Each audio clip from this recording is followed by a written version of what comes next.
Okay, ನಾನು ನಿಮ್ಮ ದೂತ Sameer MD ಮಾತಾಡ್ತಾ ಇದ್ದೀನಿ. ಅಟ್ ಪ್ರೆಸೆಂಟ್ ನನ್ನ ಸಿಚುವೇಶನ್ ತುಂಬಾ ವರ್ಸ್ಟ್ ಆಗಿದೆ ಅಂತಾನೆ ಅನ್ಕೊಳ್ಳಿ.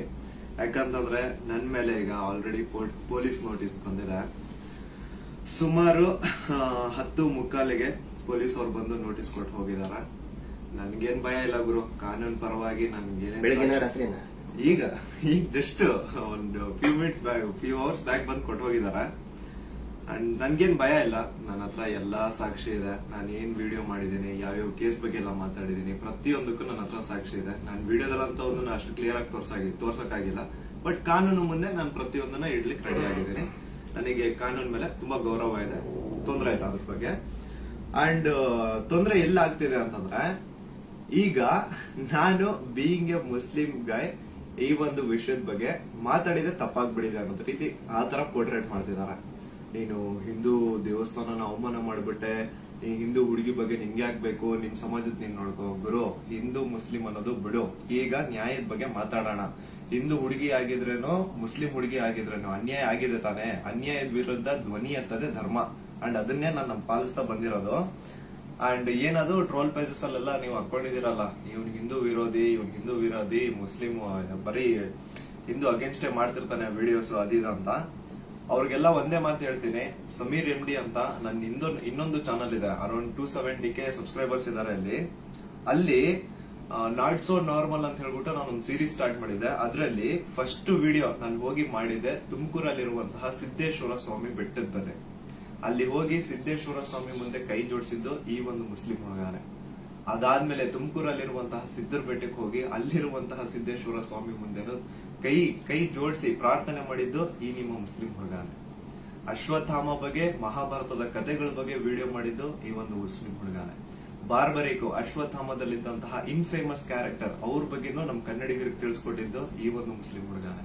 ಸೊ ಇಲ್ಲಿ ಜಾತಿ ಧರ್ಮ ಅನ್ನೋದು ಬೇಡ, ಆಯ್ತಾ? ಅಶ್ವತ್ಥಾಮ ಬಗ್ಗೆ ಓದಿದ್ರೆ ಸರ್ ಎಲ್ಲ ಅಲ್ಲಿ ವಿಡಿಯೋ ನೋಡಿ ಸರ್. ನಾನು ಇಂತ ಡೀಟೇಲ್ ಬಿಟ್ಟಿಲ್ಲ ಅಂತ ಏನಿಲ್ಲ ಸರ್, ಎಲ್ಲದನ್ನೂ ಮಹಾಭಾರತದ ಕುರುಕ್ಷೇತ್ರ ಯುದ್ಧದಲ್ಲಿ ಕೌರವರ ಪರವಾಗಿ ಹೋರಾಡಿದವರು ದ್ರೋಣಾಚಾರ್ಯನ ಮಗ. ಸೊ ನೋಡಿ, ನಾನು ಹಿಂದೂ ವಿರೋಧಿ ಅಂತೂ ಖಂಡಿತ ಅಲ್ಲ. ಹಿಂದೂ ವಿರೋಧಿ ಆಗಿದ್ರೆ ಒಂದು ಹಿಂದೂ ಹುಡುಗಿ ಜೊತೆ ಆಗಿರುವಂತಹ ಅನ್ಯಾಯದ ಬಗ್ಗೆ ನಾನ್ ಯಾಕೆ ಗುರು ಧ್ವನಿ ಎತ್ತುತ್ತೇನೆ? ನ್ಯಾಯದ ಬಗ್ಗೆ ಮಾತಾಡೋಣ ಅಷ್ಟೇ, ಅದೇ ನಮ್ ಧರ್ಮ. ಅಂಡ್ ಕೇಸ್ ಡೀಟೇಲ್ಸ್ ಎಲ್ಲ ಈಗ ಗಿರೀಶ್ ಸರ್ ನಿಮ್ಗೆ ಹೇಳ್ತಾರೆ, ನನ್ನ ಮೇಲೆ ಏನ್ ಕೇಸ್ ಆಗಿದೆ ಅದ್ರ ಬಗ್ಗೆ ಏನು ಅಂತ ಗಿರೀಶ್ ಸರ್ ನಿಮ್ಗೆ ಅಪ್ಡೇಟ್ ಕೊಡ್ತಾರೆ. ಬಟ್ ಅದಕ್ಕೂ ಮುಂಚೆ I really want to thank you team ತಿಪ್ಪುರೊಡ್ಡಿ. ಯಾಕಂತಂದ್ರೆ ನಾನು ಅಟ್ ಒನ್ ಪಾಯಿಂಟ್ ನಾನು ಕಂಪ್ಲೀಟ್ ಬ್ರೇಕ್ ಆಗ್ಬಿಟ್ಟಿದ್ದೆ. ಲೈಕ್ ಏನ್ ಗುರು, ನನ್ ತಪ್ಪು ಮಾಡ್ಬಿಟ್ಟು ನನ್ ನಿಜ ಕಣ್ಣೀರ್ ಬರೋದೊಂದು ಬಾಕಿ ಇತ್ತು. ಅಂತ ಟೈಮಲ್ಲಿ ತಿಮ್ಮರೊಡ್ಡಿ ಆಗಿರ್ಲಿ ಅಥವಾ ಸೌಜನ್ಯ ಪರ ಹೋರಾಟಗಾರರು, ಸೌಜನ್ಯ ಶಕ್ತಿ, ಇವರೆಲ್ಲರೂ ನನಗೆ ಸಪೋರ್ಟ್ ಕೊಟ್ಟು ಇವಾಗ ತುಂಬಾ ಧೈರ್ಯ ಕೊಟ್ಟಿದ್ದಾರೆ. ಇದ್ರ ಬಗ್ಗೆ ಧ್ವನಿ ಎತ್ತಲಿಕ್ಕೆ ನನಗೆ ತುಂಬಾ ಸಪೋರ್ಟ್ ಮಾಡಿದ್ದಾರೆ. ಸೊ ಇವರೆಲ್ಲರಿಗೂ ನಾನು ಚಿರಋಣಿ ಆಗಿರ್ತೇನೆ. ಅಂಡ್ ಯಾ ಸರ್, ಕೇಸ್ ಬಗ್ಗೆ ಹೇಳ್ಕೊಡಿ ಸರ್. ಅಲ್ಲ, ನಿಮ್ಗೆ ಏನಾದ್ರು ಅರೆಸ್ಟ್ ಮಾಡಕ್ ಬಂದಿರ ಪೊಲೀಸರು? ಬಂದಿದ್ರಲ್ಲ ಸರ್, ನೀವೇ ಇದ್ರಲ್ಲ ಸರ್ ಮುಂದೆ. ಸೀದಾ ಎಂತ ಕೋಇನ್ಸಿಡೆನ್ಸ್ ನೋಡಿ, ಗಿರೀಶ್ ಸರ್ ನಮ್ ಮನೆಗ್ ಬಂದ್ರು. ನಾನು ಹೇಳ್ದೆ, ಸರ್ ನನ್ ಕೈಲಿ ಆಗ್ತಿಲ್ಲ, ನನ್ಗೆ ಹೆವಿ ಥ್ರೆಡ್ ಕಾಲ್ಸ್ ಬರ್ತಿದಾವೆ, ನೀವು ಪ್ಲೀಸ್ ಬನ್ನಿ ನಮ್ಮ ಮನೆಗೆ ಅಂತ ಹೇಳ್ಬಿಟ್ಟು ಅವ್ರಿಗೆ ಲೊಕೇಶನ್ ಕಳಿಸಿ ಇವ್ರು ಬಂದ್ರು ಅಂತ ನೀರ್ ಕುಡಿತಾ ಒಂದ್ 10 ಮಿನಿಟ್ಸ್ ಮಾತಾಡ್ತಾ ಕೂತಿದೀವಿ. ಅಷ್ಟರಲ್ಲೇ ಡೋರ್ ಓಪನ್ ಮಾಡಿದ್ದೆ, ಬ್ಯಾಂಗ್ ಅಂತ ಪೊಲೀಸ್ ಅವ್ರ ಮನೆ ಒಳಗಡೆ ಎಂಟ್ರಿ. ಏನು ಅಂದ್ರೆ ಏನು ಹೇಳ್ತಾನೆ ಇಲ್ಲ, ಎದಕ್ ಬಂದ್ರು ಏನಂತ ಹೇಳ್ತಾನೆ ಇಲ್ಲ. ಆಮೇಲೆ ಗಿರೀಶ್ ಸರ್ ಅವ್ರ ಜೊತೆ ಎಲ್ಲ ಮಾತಾಡಿದ್ರು. ಲೀಗಲ್ ಆಗಿ ಅವ್ರೇನ್ ಮಾತಾಡಿದಾರೆ ಅಂತ ಅವರೇ ಹೇಳ್ತಾರೆ, ಕೇಳಿ. ಇವತ್ತು ಏನಾಗ್ತಾ ಇದೆ, ಸಮೀರ್ ಮಾತಾಡ್ಬೇಕಾದ್ರೆ ಯಾರದೇ ಒಬ್ರು ಹೆಸರು ತಗೊಂಡು ಮಾತಾಡ್ಲಿಲ್ಲ. ಮಾತಾಡಿದ್ದೆಲ್ಲವನ್ನು ಕೂಡ ಆಧಾರ ಇಟ್ಕೊಂಡೇನೆ ಸಮೀರು ಮಾತಾಡಿದ್ದು. ಅದು ಯಾರ ಬಗ್ಗೆ? ಯಾರೋ ದೇವರ ಬಗ್ಗೆ ಮಾತಾಡಿದ್ನ, ಅಥವಾ ಮಸೀದಿಯ ಬಗ್ಗೆ ವಿವಾದ ಹುಟ್ಟಾಕಿ, ದೇವಸ್ಥಾನದ ಬಗ್ಗೆ ವಿವಾದ ಹುಟ್ಟಾಕಿ ಮಾತಾಡಿದ್ನ? ಇಲ್ಲ. ಸೌಜನ್ಯ ಅನ್ನೋದು ನಮ್ಮ ಎಲ್ಲರ ಮನೆ ಮಗಳವಳು. ಯಾವ ರೀತಿ ನಿರ್ಭಯ ಮತ್ತು ಈ ಅತ್ಯಾಚಾರದ ಪ್ರಕರಣದಲ್ಲಿ ಒಳಗಾಗ್ತಾರೆ, ಅವ್ರೆಲ್ಲರೂ ಕೂಡ ನಾವು ನಮ್ಮ ಮಗಳಂತ ತಿಳ್ಕೊಳ್ತೇವೆ. ಆದರೆ ಯಾರು ಹಿಂದೂ ಮುಸ್ಲಿಂ ಅಂತ ಹೇಳಿ ವಿನಾಕಾರಣ ಒಂದು ಹುಟ್ಟು ಹಾಕ್ತಾ ಇದಾರಲ್ಲ, ಅವರಿಗೆ ಅವ್ರು ಮಾಡೇನೇ ಇಲ್ಲ ಅಂತ ಹೇಳಿದ್ರೆ ಇದೆಲ್ಲ ಯಾಕೆ ಮಾಡ್ಬೇಕು? ಆ ನಂತರ ಸಂತೋಷ್ ರಾವ್ ಎಷ್ಟು ದೊಡ್ಡವನೇನ? ಸಮಾಜದಲ್ಲಿ ಕಲಾ ಹುಟ್ಟು ಒಂದ್ ವೇಳೆ ಸಂತೋಷ್ ರಾವ್ ಅಂತ ಹೇಳ್ತಾರೆ, ಸಂತೋಷ್ ರಾವ್ನೇ ಮಾಡಿದ್ರೆ ಸಮಾಜದಲ್ಲಿ ಅವನು ಅಷ್ಟೊಂದು ದೊಡ್ಡ ಇದನ್ನೇನೋ ಪೂರ್ತಿಯಾಗಿ ಒಂದಿಷ್ಟು ಜನ ಕರೆಸಿ ಏನೇನೋ ಮಾಡಿಸಿ ಟ್ರೋಲ್ ಮಾಡಿಸುವಂತ ದೊಡ್ಡವನ. ಇದನ್ನ ಜನರು ಅರ್ಥ ಮಾಡ್ಕೋಬೇಕು. ನಾನು ಪ್ರತಿಯೊಬ್ಬ ಜನಸಾಮಾನ್ಯರಿಗೂ ವಿನಂತಿ ಮಾಡ್ಕೊಳ್ತಾ ಇದ್ದೇನೆ, ಸೌಜನ್ಯಳನ್ನ ನಿಮ್ಮ ಮನೆ ಮಗಳಂತ ತಿಳ್ಕೊಳ್ಳಿ. ನಾವು ಅದೇ ರೀತಿ ತಿಳ್ಕೊಂಡಿದ್ದು. ಆ ನಂತರ ನಮ್ಮ ಅಕ್ಕನೋ ತಂಗಿನೋ ಏನಾದ್ರೂ ನೀವು ತಿಳ್ಕೊಳ್ಳಿ. ಸೌಜನ್ಯಳಂತೆ ಅನೇಕ ಹೆಣ್ಮಕ್ಳು ಅಲ್ಲಿ ಜೀವ ತೆತ್ತಿದ್ದಾರೆ, ಅತ್ಯಾಚಾರದಿಂದ ಕೊಲೆ ಆಗಿದ್ದಾರೆ. ಆ ನಂತರ ಇವತ್ತಿಗೂ ಕೂಡ ನಮ್ಮ ದೇಶದಲ್ಲಿ ಪ್ರತಿ 27 ನಿಮಿಷಕ್ಕೆ ಒಂದು ಅತ್ಯಾಚಾರ ಆಗ್ತಾ ಇದೆ. ಆ ಒಂದು ಲಿಸ್ಟ್ ಅಲ್ಲಿ ನಮ್ಮ ಮನೆ ಹೆಣ್ಮಕ್ಳು ಆ 27 ಇದನ್ನ ನಿಮಿಷದ ಕ್ಯೂನಲ್ಲಿ ನಮ್ಮ ಮನೆ ಹೆಣ್ಮಕ್ಳು ನಿಂತ್ಕೋಬಾರ್ದು. ಒಂದು ಟೀಸಿಂಗ್ ಆಗಿ ಮೊನ್ನೆ ಮುಂಬೈಯಲ್ಲಿ ಒಂದು ಹೆಣ್ಮಗಳು ತಪ್ಪಿಸ್ಕೊಳ್ಳೋದಕ್ಕೆ ಹೋಗಿ ಸತ್ತಿದ್ದಾಳೆ ಪಾಪ, ಆಕ್ಸಿಡೆಂಟ್ ಆಗಿ, ಮುಂಬೈ ರೋಡ್ ಆಕ್ಸಿಡೆಂಟ್ ಆಗಿ. ಟೀಸಿಂಗ್ ನಮ್ಗೆ ಏನ್ ಅನ್ಸುತ್ತೆ, ಅವ್ರು ಎಲ್ಲರೂ ಕೂಡ ಏನೋ ನಮ್ಗೆ ನಮ್ಮ ಮನೆಯ ಮಕ್ಕಳವರು, ನಮ್ಮ ಏನೋ ನಮ್ಗೆ, ಯಾಕಂದ್ರೆ ಎಲ್ಲ ಹೆಣ್ಮಕ್ಳ ಜೊತೆಗೆ ನಾವು ಬೆಳೆದವರು. ಸಮೀರ್ ಅವ್ರಿಗೆ ಇಲ್ಲಿ ಮಧ್ಯಾಹ್ನ ಅವ್ರಿಗೆ, ಸಮೀರ್ ಇದಕ್ಕಿಂತ ಮುಂಚೆ ಏನಾದ್ರು ಗೊತ್ತಾನ? ಇನ್ನೊಂದು ವಿಷಯ ನಾನು ಕ್ಲಾರಿಫೈ ಮಾಡ್ಬಿಡ್ತೀನಿ. ಎಲ್ರು ಏನ್ ಅನ್ಕೊಂಡ್ಬಿಟ್ಟಿದ್ದಾರೆ ಅಂತಂದ್ರೆ ಇವ್ರೆ ನನಗೆ ಹೇಳಿ ವಿಡಿಯೋ ಮಾಡ್ಸಿದಾರೆ ಅಂತ. ದೇವ್ರಾಣೆಗೆ ಹೇಳ್ತೀನಿ, ಸರ್ ಸುಮ್ಮನೆ ಸರ್, ಅಲ್ಲಾ ಮೇಲೆ ಆಣೆ ಮಾಡ್ಬಿಟ್ಟು ಹೇಳ್ತಿದ್ದೀನಿ, ರಂಜಾನ್ ಟೈಮಲ್ಲಿ ಹೇಳ್ತಿದ್ದೀನಿ. ಇವ್ರಿಗಾಗ್ಲಿ ನನ್ಗಾಗ್ಲಿ ಯಾವುದೇ ತರ ಲಿಂಕ್ ಇರ್ಲಿಲ್ಲ ಗುರು. ಸೌಜನ್ಯ ವಿಡಿಯೋ ಮಾಡೋದಕ್ಕಿಂತ ಮುಂಚೆ ಇವ್ರಿಗೂ ನನ್ಗೂ ಯಾವುದೇ ತರ ಲಿಂಕ್ ಇರ್ಲಿಲ್ಲ. ಸೌಜನ್ಯ ವಿಡಿಯೋ ಯಾವಾಗ 1 ಮಿಲಿಯನ್ ಕ್ರಾಸ್ ಮಾಡ್ತೋ ನನಗ್ ಕೈ ಕಾಲ್ ನಡಗಕ್ ಸ್ಟಾರ್ಟ್ ಆಗ್ಬಿಡ್ತು. ಯಾಕಂತಂದ್ರೆ ಡೆತ್ ಕಾಲ್ಸ್ ಬರ್ತಾನೆ ಇದಾವೆ. ನನ್ ಮನೆ ಅಡ್ರೆಸ್ ಲೀಕ್ ಮಾಡ್ಬಿಟ್ರು, ನನ್ ಪರ್ಸನಲ್ ಡೀಟೇಲ್ಸ್ ಲೀಕ್ ಮಾಡ್ಬಿಟ್ರು. ನನ್ಗೆ ಯಾವ ನನ್ ಮನೆಗ್ ಬಂದು ಅಟ್ಯಾಕ್ ಮಾಡ್ಬಿಡ್ತಾನೋ ಗೊತ್ತಿಲ್ಲ. ಎಲ್ಲಿ ಹೋಗೋಣ ಅಂತ ಗೊತ್ತಾಗ್ತಾ ಇಲ್ಲ. ಪೊಲೀಸ್ ಅವ್ರ ಕಡೆ ಹೋದ್ರೆ ಪ್ರೊಟೆಕ್ಷನ್ ಸಿಗುತ್ತಾ ಇಲ್ಲ, ಗ್ಯಾರಂಟಿ ಇಲ್ಲ. ಏನ್ ಮಾಡ್ಬೇಕಂತ ಅರ್ಥ ಆಗಿಲ್ಲ. ಆಗ ನಾನ್ ರೀಚ್ ಔಟ್ ಮಾಡಿದ್ದೆ ಟೀಮ್ ತಿಮ್ರೋಟಿ ಅವ್ರಿಗೆ. ಸರ್ ನನ್ಗೆ ಈ ತರ ಆಗ್ತಿದೆ, ಪ್ಲೀಸ್ ನಿಮ್ ಕಡೆ ಸಪೋರ್ಟ್ ಬೇಕು, ನಂಗೆ ಸಪೋರ್ಟ್ ಮಾಡಿ ಅಂತ ಕೇಳಿದ ತಕ್ಷಣ ಇಮ್ಮಿಡಿಯೇಟ್ಲಿ ಅವ್ರು ನನ್ನ ನಂಬರ್ನ ತಗೊಂಡು ನನಗೆ ಕಾಲ್ ಮಾಡಿ ನಿಮ್ ಜೊತೆಗೆ ನಾವ್ ಇದೀವಿ ಅಂತ ಧೈರ್ಯ ಕೊಟ್ರು. ಅಂಡ್ ಅರೌಂಡ್ ನನ್ ಮೇಲೆ ಪೊಲೀಸ್ ನೋಟಿಸ್ ಆಗಿದ್ರು ಸ್ಟಿಲ್ ಇವರೇ ನನ್ಗೊಬ್ಬ ಅಡ್ವೊಕೇಟ್ ನ ಹುಡುಕಿ ನಾವು ನಿಮ್ ಜೊತೆಗಿದೀವಿ, ನೀವ್ ತಲೆನೇ ಕೆಡ್ಸ್ಕೋಬೇಡಿ ಅಂತ. ಈಗ ನೋಡಿ ಅರೌಂಡ್ ಮಿಡ್ ನೈಟ್ 1 ಆಗ್ತಿದೆ, ಅಡ್ವೊಕೇಟ್ ಅವ್ರ ಆಫೀಸಲ್ಲಿ ಕೂತಿದೀವಿ. ಸೊ ಯಾ ಸಾಹಸ ಪಟ್ರು ನನ್ನ ಅರೆಸ್ಟ್ ಮಾಡ್ಲಿಕ್ಕೆ. ಅಲ್ಲ, ಸಮೀರ್ ಮಾತಾಡಿದ್ದು ನೂರಾರು ಜನ ಸೌಜನ್ಯ ಹೋರಾಟಗಾರರು ಏನ್ ಕೇಳ್ತಾ ಇದ್ದಾರೆ ಮತ್ತು ಜನಸಾಮಾನ್ಯರು ಹೋರಾಟದ ಜೊತೆಗೆ ಗುರುತಿಸಿಕೊಳ್ಳದೇನೆ ಅನೇಕ ಜನಸಾಮಾನ್ಯರಿಗೆ ಒಂದು ಹಂಬಲ ಇದೆ, ನ್ಯಾಯದ ಹಂಬಲ. ಅದೇ ಮಾತನ್ನೇ ಸಮೀರ್ ಮಾತಾಡಿದ್ದು. ಅವ್ರನ್ನ ಅರೆಸ್ಟ್ ಮಾಡೋದಕ್ಕೆ ಬಳ್ಳಾರಿಯಿಂದ ಬಂದಿದ್ದಾರೆ ಇವತ್ತು. ಅರೆಸ್ಟ್ ಮಾಡ್ಕೊಂಡು ಹೋಗ್ತೀವಿ ಅಂತ ಹೇಳಿ. ಆದ್ರೆ ನಾವು ಕನ್ವಿನ್ಸ್ ಮಾಡಿದ್ವಿ ಬಳ್ಳಾರಿಯ SP ಅವರಿಗೆ ಮತ್ತು ಬಳ್ಳಾರಿಯ ಕೌಲ್ ಬಜಾರ್ ಠಾಣಾಧಿಕಾರಿಗಳಿಗೆ, ಆನಂತರ ಬೆಂಗಳೂರು ಗ್ರಾಮಾಂತರ SP ಸಾಹೇಬರಿಗೆ ಮತ್ತು ಇಲ್ಲಿಯಂತ ಸ್ಥಳೀಯ ಪೊಲೀಸ್ ಅಧಿಕಾರಿಗಳಿಗೆ, ಬೆಂಗಳೂರು ಶಹರದ ಯಾವುದು ಅವಲಹಳ್ಳಿಯ ಅಧಿಕಾರಿಗಳಿಗೆ ನಾವು ಕನ್ವಿನ್ಸ್ ಮಾಡಿ ಹೇಳಿದ್ವಿ. ಆಮೇಲೆ ಅವರು ಕನ್ವಿನ್ಸ್ ಆಗಿದ್ದಾರೆ. ಹಿಂಗಾಗಿ ನಾವು ಅವರಿಗೆ ಧನ್ಯವಾದಗಳನ್ನು ಕೂಡ ಹೇಳ್ತೇವೆ. ಯಾಕಂದ್ರೆ ನಾವು ಕರೆಕ್ಟ್ ಆಗಿ ಎಕ್ಸ್ಪ್ಲೇನ್ ಮಾಡಿದೀವಿ. ಯಾವ ಕಾರಣಕ್ಕೂ ಕೂಡ ನಾವು ತನಿಖೆಯಿಂದ ತಪ್ಪಿಸ್ಕೊಳ್ಳುವಂತ ಮಾತೇ ಇಲ್ಲ. ಯಾಕಂದ್ರೆ ಇಲ್ಲಿ ಯಾರು ಕಳ್ಳದ್ ಮಾಡಿಲ್ಲ, ಸುಳ್ತನ ಹೇಳಿಲ್ಲ, ಅತ್ಯಾಚಾರ ಮಾಡಿದವರಲ್ಲ. ಅತ್ಯಾಚಾರ ಮಾಡಿದವರೇ ದೊಡ್ಡದಾಗಿ ರಾಜ್ಯಸಭಾ ಮೆಂಬರು ಅದು ಇದು ಅಂತ ಹೇಳ್ಕೊಂಡು ದೊಡ್ಡದಾಗಿ ಕಿಸಿತಾ ಇದ್ದಾರೆ, ಅಲ್ಲಿ ಕಿಸಿತಾರೆ. ಅದರ ವಿರುದ್ಧ ಮಾತಾಡದಂತವ್ರು ನಾವು ಯಾವ ಕಾರಣಕ್ಕೂ ಹೆದರುವಂತ ಅವಶ್ಯಕತೆ ಇಲ್ಲ. ಇದೇ ಮಾತನ್ನು ಹೇಳಿದೇವೆ ಸರ್, ಸಮೀರ್ ಖಂಡಿತ ಬರ್ತಾನೆ, ಎಲ್ಲಾ ರೀತಿಯಂತರೂ ಕೂಡ ಸಹಕಾರ ಕೊಡ್ತೀವಿ ಅಂತ ಹೇಳಿದ್ದಕ್ಕೆ ಕನ್ವಿನ್ಸ್ ಆಗಿದ್ದಾರೆ. ನಮ್ಮ ಉದ್ದೇಶ ಏನಂದ್ರೆ ಇದರಿಂದ ಇವರು ಮಾಡ್ತಾ ಇದಾರಲ್ಲ, ಏನು ಹಿಂದೂ ಮುಸ್ಲಿಂ ಅಂತ ಮಾಡ್ತಾ ಇದಾರಲ್ಲ, ಈ ನಮ್ಮ ರಾಜ್ಯದಲ್ಲಿ ಕಲಹ ಆಗಬಾರ್ದು. ಅತ್ಯಾಚಾರ ಪ್ರಕರಣದ ಹೋರಾಟ, ಸೌಜನ್ಯ ಹೋರಾಟ, ಎಲ್ಲಾ ಧರ್ಮಗಳನ್ನು ನಾವು ಸೇರಿಸ್ತಾ ಇದೀವಿ. ಎಲ್ಲಾ ಜಾತಿ ಪಂಥಗಳನ್ನ ಮತಗಳನ್ನ ಸೇರಿಸುವಂತ ಕೆಲಸ ನಾವು ಮಾಡ್ತಾ ಇದೀವಿ. ಆದ್ರೆ ಇವರು ಡಿವೈಡ್ ಮಾಡ್ತಾ ಇದ್ದಾರೆ. ಯಾಕಂತ ಹೇಳಿದ್ರೆ ನೋಡಿ, ಸಮೀರ್ಗೆ ಹೆಸರನ್ನೇ ಹೇಳಿಲ್ಲ. ಹಾಗಿದ್ರೆ ಎಷ್ಟೋ ಜನಕ್ಕೆ ಸಮೀರ್ ಡೌಟ್ ಇತ್ತು, ಯಾರು ಮಾಡಿದ್ದಾರೆ, ಇವ್ರು ಹೌದೋ ಅಲ್ಲೋ. ಈ ಧರ್ಮೋದ್ಯಮಿಗಳು ಕುಟುಂಬ, ದೊಡ್ಡ ಪ್ರಭಾವಿಗಳ ಕುಟುಂಬ, ಅವ್ರ ಬಗ್ಗೆ ಗೌರವ ಇತ್ತು.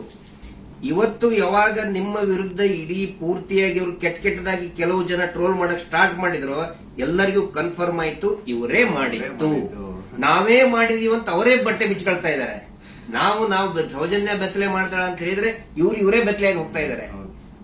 ಇದು ಜನರ ಗಮನದಲ್ಲಿರಲಿ. ನಾನು ಒಂದೇ ಒಂದು ವಿನಂತಿ ಮಾಡ್ಕೊಳ್ತಾ ಇದ್ದೀನಿ, ದಯವಿಟ್ಟು ಯಾರು ಕೂಡ ಏನೋ ಆಗ್ಬಿಡ್ತದೆ ಇವರಿಗೆ ಅಂತ ಹೇಳ್ಕೊಂಡು ಆತಂಕಕ್ಕೊಳಗಾಗಿ ಹಿಂದೂ ಮುಸ್ಲಿಂ ಅಂತ ಡಿವೈಡ್ ಆಗಬೇಡಿ. ಆನಂತರ ಗಲಭೆ ಸೃಷ್ಟಿಯಾಗೋದು, ಇದರಿಂದ ಶಾಂತಿ ಹಾಳಾಗೋದು ಖಂಡಿತ ಬೇಡ. ದಯವಿಟ್ಟು ಈ ರಾಜ್ಯದ ಒಂದು ಶಾಂತಿಯನ್ನ ಕಾಪಾಡಿ. ಎಲ್ಲಾ ಧರ್ಮದಲ್ಲಿಯೂ ಯಾವ ಧರ್ಮದಲ್ಲಿನೂ ಹೇಳಿಲ್ರಿ ಅತ್ಯಾಚಾರ ಮಾಡೋದನ್ನ ಬೆಂಬಲಿಸಿ ಅಂತ ಯಾವ ಧರ್ಮದಲ್ಲಿಯೂ ಹೇಳಿಲ್ಲ, ಯಾವ ದೇವರು ಕೂಡ ಹೇಳಿಲ್ಲ.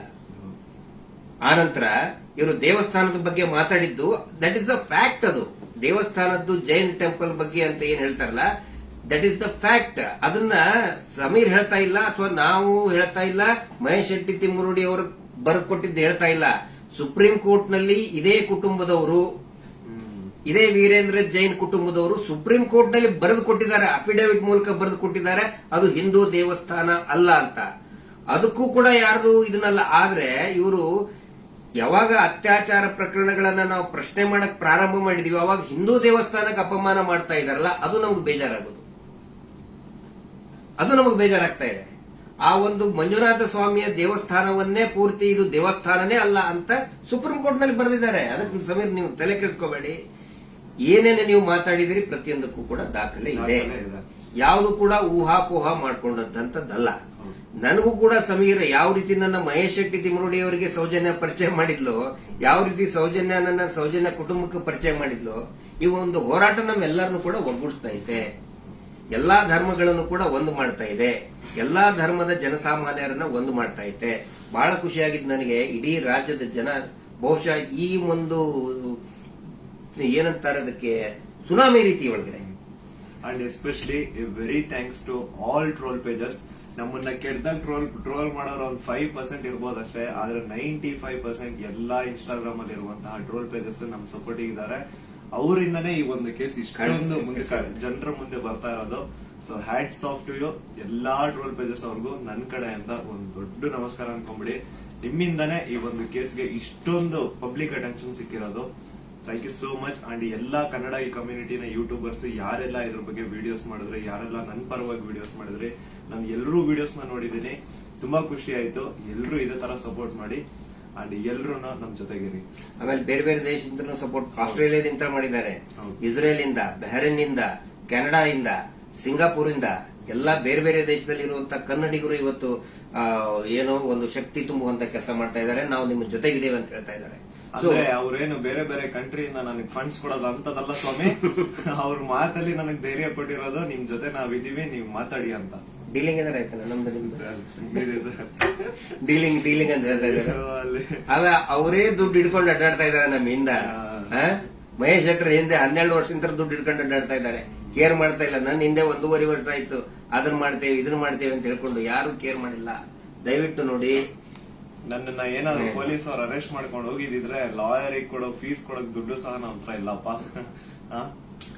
ಯಾರೇ ಸೌಜನ್ಯ ಪರವಾಗಿ ಮಾತಾಡ್ತಾರೆ, ಅವ್ರಿಗೆ ಏನೇ ಆದ್ರೂ ಕೂಡ ಅದು ನಮ್ಮ ಜವಾಬ್ದಾರಿ. ಮಹೇಶ್ ಶೆಟ್ಟಿ ತಿಮ್ಮರುಡಿ ಅವರು ಇವತ್ತಿಗೂ ಬಹುಶಃ ಇನ್ನೂ ಅವ್ರು ಮಲಗಿರ್ಲಿಕ್ಕಿಲ್ಲ. ನಾವು ಮೊನ್ನೆ ಎಲ್ಲರನ್ನೂ ಮಲಗಿಸೇ ಮಲಗೋದವ್ರು. ನಮ್ಮ ಜವಾಬ್ದಾರಿ. ಆನಂತರ ನಮ್ಮೆಲ್ಲರನ್ನು ಕೂಡ ಆ ದೇವಿ ಸೌಜನ್ಯ ಶಕ್ತಿ ಅನ್ನೋದು ಕಾಯ್ತಾ ಇದೆ. ಆ ಒಂದು ಆಲ್ ಮೈಟಿ ಒಂದು ದೇವರು ಏನಿದ್ದಾನೆ ನಮ್ಮೆಲ್ಲರನ್ನು ಕೂಡ ಕಾಯ್ತಾ ಇದ್ದಾನೆ.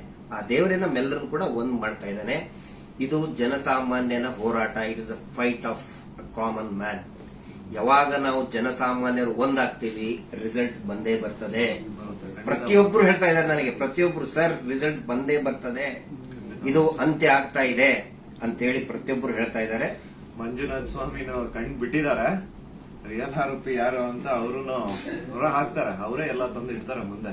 ಸ್ವಲ್ಪ ತಾಳ್ಮೆ ಇರ್ಬೇಕಷ್ಟೇ. ಅದು ಅದರದ್ದು ರೂಪ ಪಡ್ಕೊಳ್ತದೆ. ಆನಂತರ ಇಲ್ಲಿ ಸಮೀರ್ ಅವ್ರ ಜೊತೆಗೆ ಅವರ ತಾಯಿ ಮತ್ತು ಅವರ ಅಕ್ಕ ನೋಡಿ, ನನ್ನ ತಾಯಿಗೂ ಕೂಡ ನನ್ನ ಬಗ್ಗೆ ಒಂದು ಎಷ್ಟೋ ಕಾಳಜಿ ಇರ್ತದೆ. ಅವರು ಇತ್ತ ಏನಾದ್ರು ಆದ್ರೆ ಫೋನ್ ಮಾಡಿ ಹೇಳ್ತಾ ಇರ್ತಾರೆ ನನ್ನ ತಾಯಿ. ನಾನಿವತ್ತು ಅವ್ರ ಮನೆಗೆ ಹೋಗಿ ನೋಡಿದ್ದು, ಪಾಪ ಅವರ ಅಕ್ಕ ಎಷ್ಟು ಭಯಾನಕ ಒಂದು ಇದರಲ್ಲಿ ಇದಾರೆ ಅಂತ ಹೇಳಿದ್ರೆ, ಅವ್ರ ತಾಯಿ ಅಳ್ತಾ ಇದ್ದಾರೆ. ನನ್ನ ಮಗ ಏನ್ ತಪ್ಪು ಮಾಡಿದ ಸರ್, ಒಂದು ಮಗುಗೆ ನ್ಯಾಯ ಕೇಳಿದ ನನ್ನ ಮಗ, ಹಿಂಗಾಗಿ ನಮ್ಮನ್ನ ಏನೇನೋ ಕೆಟ್ಟದಾಗಿ ಬೈತಾ ಇದ್ದಾರೆ, ಏನ್ ತಪ್ಪು ಮಾಡಿದ ಅಂತ ಒಬ್ಬ ತಾಯಿ ಕೇಳ್ತಾ ಇದ್ದಾಳೆ. ಅದಕ್ಕೆ ನಾನು ಅವ್ರಿಗೆ ಎಕ್ಸಾಂಪಲ್, ನನ್ನ ಪೊಲೀಸರು ಆ 24 ವರ್ಷದ ಹಿಂದೆ ಅರೆಸ್ಟ್ ಮಾಡಿಕೊಂಡು ನನ್ನ ಮನೆಗೆ ಬಂದಾಗಿಂದು ಉದಾಹರಣೆ ಕೊಟ್ಟೆ. ಅವಾಗ ಸಾವಿರಾರು ಲಕ್ಷಾಂತರ ಜನ ನಮ್ಮ ಬೆಂಬಲಕ್ಕೆ ನಿಂತ್ಕೊಂಡ್ರು. ಯಾವಾಗ ಜನಸಾಮಾನ್ಯರು ಬೆಂಬಲಕ್ಕೆ ನಿಂತ್ಕೊಳ್ತಾರೆ, ನಾವು ಹೆದರುವಂತ ಅವಶ್ಯಕತೆನೇ ಇಲ್ಲ. ಸಾವು ಯಾವಾಗಾದ್ರೂ ಬರ್ತದ್ರಿ, ಯಾವಾಗಾದ್ರೂ ಬರ್ತದೆ. ನಾವು ಇರುವಾಗ 4 ಜನ ಮೆಚ್ಚುವಂತ ಕೆಲಸ ಮಾಡಬೇಕು, ನ್ಯಾಯದ ಪರವಾಗಿರಬೇಕು. ಅದೇ ಈ ಹೋರಾಟ. ಹಿಂಗಾಗಿ ದಯವಿಟ್ಟು ಒಂದೇ ಒಂದು ಹೇಳೋದು, ಶಾಂತಿಯನ್ನ ಕದಡಬೇಡಿ, ಡಿವೈಡ್ ಆಗಬೇಡಿ. ಇಬ್ಬಾಗ ಆಗ್ಬೇಡಿ, ತುಂಡು ತುಂಡಾಗಬೇಡಿ. ಇವರಿಂದ ಇಡೀ ರಾಜ್ಯನೇ ತುಂಡು ತುಂಡಾಗ್ತಾ ಇದೆ. ಇವ್ರು ಮಾಡುವಂತ ಮೀಟರ್ ಬಡ್ಡಿ ದಂಧೆಯಿಂದ ಇಡೀ ಊರೇ ತುಂಡು ತುಂಡಾಗ್ತಾ ಇದೆ. ಗಂಡ ಹೆಂಡತಿ ನಡುವೆ ಜಗಳ, ಅಕ್ಕ ತಂಗಿ ನಡುವೆ ಜಗಳ, ನೆರೆಹೊರೆಯವ್ರ ನಡುವೆ ಜಗಳ, ಒಂದು ಓಣಿಂತ್ರ ಇನ್ನೊಂದು ಓಣಿ ಜಗಳ, ಒಂದು ಜಾತಿಯಿಂದ ಇನ್ನೊಂದು ಜಾತಿಗೆ ಜಗಳ ಹಚ್ಚಿ, ಈಗ ಹಿಂದೂ ಮುಸಲ್ಮಾನ್ ಜಗಳ ಹಚ್ಚಿ ಇವರು ಈಗ ಸೇಫ್ ಆಗಕ್ ನೋಡ್ತಾ ಇದ್ದಾರೆ. ಅದು ಆಗಲ್ಲ. ಇವತ್ತೇನು ನಾವು ಒಂದೇ ಒಂದು ಹೇಳೋದು, ಏನೇ ಕೇಸ್ ಆದ್ರೂ ಕೂಡ ಆ ಇವನ ಮೇಲೆ ಯಾರು Anil Kumar, Anil black and white Anil, ಅವನ ಮೇಲೆ ಮತ್ತು ಸೀನಪ್ಪನ ಮೇಲೆ FIR ಆಗಿ ಅರೆಸ್ಟ್ ಮಾಡುವಂತಹ ಕೇಸ್ ಅದು. ಇನ್ನೂ ಮಟ್ಟ ಅರೆಸ್ಟ್ ಮಾಡಿಲ್ಲ. ಸಮೀರ್ನ ಅರೆಸ್ಟೇ ಮಾಡಬಾರ್ದು ಆ ಪ್ರಕರಣದಲ್ಲಿ. ಸುಪ್ರೀಂ ಕೋರ್ಟ್ ನ ಡೈರೆಕ್ಷನ್ ಇದೆ, ವಿದಿನ್ 7 years ಅರೆಸ್ಟ್ ಮಾಡಬಾರ್ದು ಅಂತೇಳಿ. ಆದ್ರೂ ಕೂಡ ಇವರು ಬಳ್ಳಾರಿ ಹತ್ರ ಬಂದಿದ್ದಾರೆ. ಬಟ್ ಫೈನಲಿ ಎಸ್, ಪೊಲೀಸ್ ಆಫೀಸರ್ಸ್ಗಳು, ಹಿರಿಯ ಅಧಿಕಾರಿಗಳು ಒಪ್ಪಿದ್ದಾರೆ. ಸೊ ನಾವು ಸಹಕಾರವನ್ನು ಕೊಡ್ತೀವಿ. ಆದ್ರೆ ಸುಮೋಟೋ ಮಾಡ್ಕೊಂಡ್ರಲ್ಲ, ಈ ಸುಗ್ರೀವಾಜ್ಞೆಯಲ್ಲಿ ಮೀಟರ್ ಬಡ್ಡಿ ದಂಧೆ ಯಾರು ಮಾಡ್ತಾರೆ, ಸುಮೋಟೋ ಮಾಡ್ಕೊಳ್ಳಿ, ಸ್ವಯಂ ಪ್ರೇರಿತವಾಗಿ ದಾಖಲೆ ಮಾಡ್ಕೊಳ್ಳಿ ಅಂತ ಹೇಳಿ ಸುಗ್ರೀವಾಜ್ಞೆ ಆದರೂ ಇವತ್ತಿನವರೆಗೂ ಕೂಡ ಒಂದೇ ಒಂದು ಸುಮೋಟೋ ಕೇಸ್ ಮಾಡ್ಕೊಂಡಿಲ್ಲ. ಪಾಪ ಸಮೀರನ ಮೇಲೆ ಸುಮೋಟೋ ಕೇಸ್ ಮಾಡ್ಕೊಂಡಿದ್ದಾರೆ. ಇದು ನಮಗೆ ಬೇಜಾರಾಗ್ತದೆ. ಈ ಎಲ್ಲಾ ವಿಷಯಗಳನ್ನ ನಾವು ಜನರ ಮುಂದೆ ಇಡ್ತಾ ಇದ್ದೀವಿ. ಸಮೀರ್ ಪೊಲೀಸ್ ಸ್ಟೇಷನ್ಗೆ ಎನ್ಕ್ವೈರಿಗೆ ಹೋಗ್ತಾರೆ, ಆ ವಿಚಾರಣೆಗೆ ಹೋಗ್ತಾರೆ. ಆದ್ರೆ ನಾನ್ ಹೇಳ್ತಾ ಇರೋದು, ಈ ಶೀನಪ್ಪ, ಅನಿಲ್ ಕುಮಾರ್ ಮತ್ತು ಈ ಕೊಲೆಗಡಕರು ಕೂಡ ಅರೆಸ್ಟ್ ಆಗಲೇಬೇಕು. ಧರ್ಮೋದ್ಯಮಿಗಳು, ಅವರ ತಮ್ಮ, ಅವರ ತಮ್ಮನ ಮಕ್ಕಳು, ಅತ್ಯಾಚಾರಿಗಳು ಅರೆಸ್ಟ್ ಆಗಲೇಬೇಕು. ಅದಾಗಲಿಲ್ಲ ಅಂತ ಹೇಳಿದ್ರೆ ಈ ದೇಶದ ಸಂವಿಧಾನನೇ ಇಲ್ಲ, ಈ ದೇಶದಲ್ಲಿ ನ್ಯಾಯಾಂಗ ವ್ಯವಸ್ಥೆನೇ ಇಲ್ಲ ಅನ್ನೋ ಒಂದು ಮಾತನ್ನ ಪ್ರತಿಯೊಬ್ಬ ಜನಸಾಮಾನ್ಯರು ಕೂಡ ಕೇಳಬೇಕಾಗ್ತದೆ. ದಯವಿಟ್ಟು ಕೊನೆಯದಾಗಿ ರಾತ್ರಿ ಎಷ್ಟು 1:10 ಆಯಿತು. ಇದನ್ನ ಟ್ರಾನ್ಸ್ಪರೆಂಟ್ ಆಗಿ ನಾವು ಜನರ ಮುಂದೆ ನಾವು ಇಡಬೇಕಾಗುತ್ತೆ. ಸಮೀರ್ ಅವರ ತಾಯಿಗೆ, ಅವರ ಕುಟುಂಬದವರಿಗೆ, ಅವರ ಅಕ್ಕನಿಗೆ ಮತ್ತು ಇಡೀ ಅವರ ಎಂಟೈರ್ ಫ್ಯಾಮಿಲಿಗೆ ತಮ್ಮೆಲ್ಲರ ಒಂದು ಸಹಕಾರ ಇರಲಿ. ಸೌಜನ್ಯ ಹೋರಾಟಕ್ಕೂ ಕೂಡ ಇದೇ ರೀತಿಯಾದಂತಹ ತಮ್ಮ ಜನಸಾಮಾನ್ಯರ ಒಂದು ಬೆಂಬಲ ಇರಲಿ ಅಂತ ಹೇಳಿ ಇವತ್ತಿನ ಲೈವ್ ಅನ್ನ ಮುಕ್ತಾಯ ಮಾಡ್ತಾ ಇದ್ದೀವಿ. Justice for Soujanya. Thank you.